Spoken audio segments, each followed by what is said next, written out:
در مراسم ویدا با دانشجوی پاکستانی محصل مکتب تکنیکی شهری سانتا فی ایالت تگزاس که روز یکشنبه در مسجد شهرک استافورد دایر شد، صدها نفر اشتراک کردند. سابقه شیخ که توسط برنامه تبادل دانشجویان برای تحصیل از پاکستان به آمریکا آمده بود، روز جمعه 18 می همراه با 7 دانشجوی و 2 استاد دیگر این مکتب از سوی یک جوان 17 ساله به قتل رسید.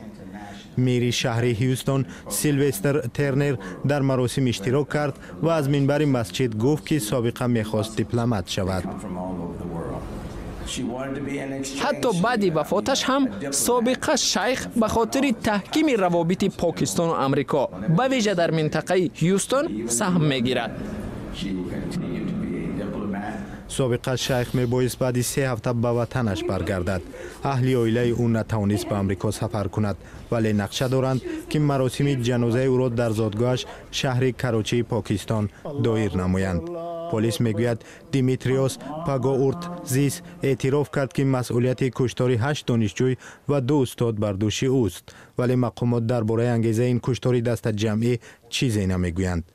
مادر یکی از قربانی‌ها در صحبت با روزنامه لس آنجلس تایمز نقل کرد که 4 ماه اخیر پاگاورتزیس پیوسته به دختر 16 ساله این زن شانا فیشر دوستی پیشنهاد میکرد، ولی جواب منفی میگرفت.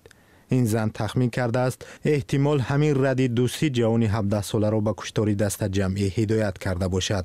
سالهای اخیر در مکتب‌های آمریکایی چندین حمله شبیه به وقوع پیوسته است. ماه مارس سال روان یک دانشجوی 17 ساله مکتب ایالت مریلند به غضب آمد که دوست دخترش روابط با او را قطع کرد. او سلاح پدرش را گرفته این دختر را شدیداً مجروح کرد.